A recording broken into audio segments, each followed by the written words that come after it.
Okay, this is your classic equilibrium problem. We've got a cat burglar, 600 Newton cat burglar, trying to make his way into a building here. And actually what we've done is we've taken a snapshot in time. So this would be a kind of a stop action here.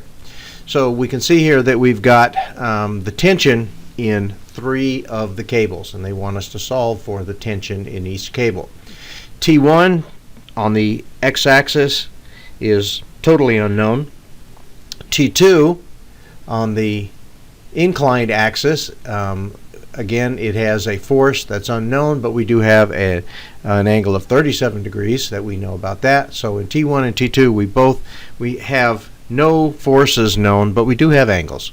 T1 can either be 0 or 180 degrees. T3 is the tension in the rope. That is the force of the 600 newtons by the cat burglar. So the first thing we're going to do is we're going to take these apart and put them into a freestanding free body diagram.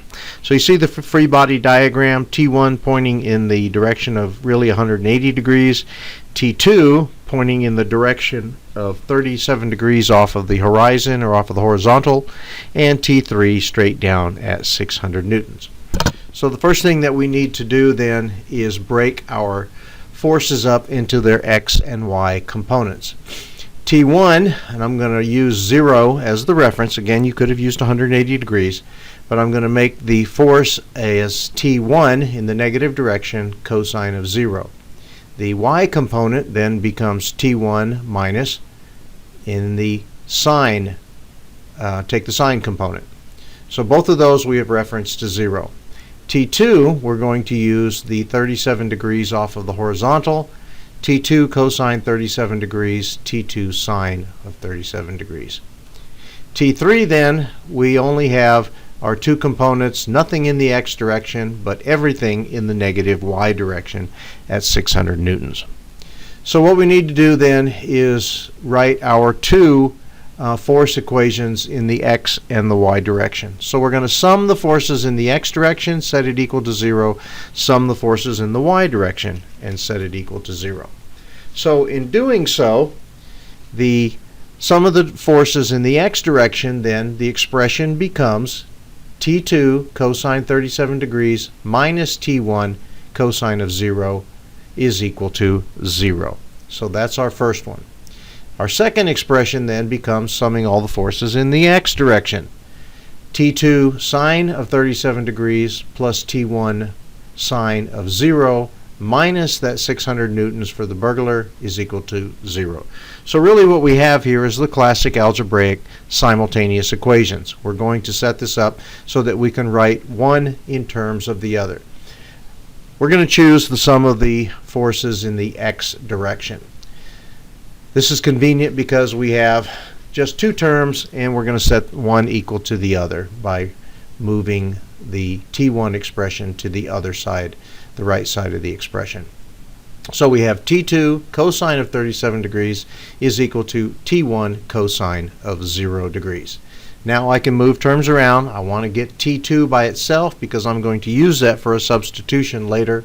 T2 is equal to T1, and the ratio then of cosine 0, cosine 37 degrees. Pull out your calculator, solve for both of those cosine values, and what you will get then is T2 is equal to T1 times 1.25. Now we're going to choose the second equation because we're going to use our substitutions. We're going to substitute that T2 value in wherever we see T2 in the force of the forces in the y direction. So we have T2 sine of 37 degrees plus T1 sine of 0 degrees. Let's move the 600 over to the right hand side. Now the negative becomes a positive, and we have 2 expressions then, or the one expression then with T1 that we can substitute the T2 expression into. So wherever we see T2, we're going to substitute T1 times 1.25. So when we do that, now we only have T1 in the expression. We can factor that out. So we're left with T1 times, in parentheses, 1.25 sine 37 plus the sine of 0 is equal to 600 newtons. I can now move those values around, solve each of those sine values, sine of 37, sine of 0, and that comes out to 0.754. I'm going to divide that into 600 newtons so that I have T1 equal to 796 newtons.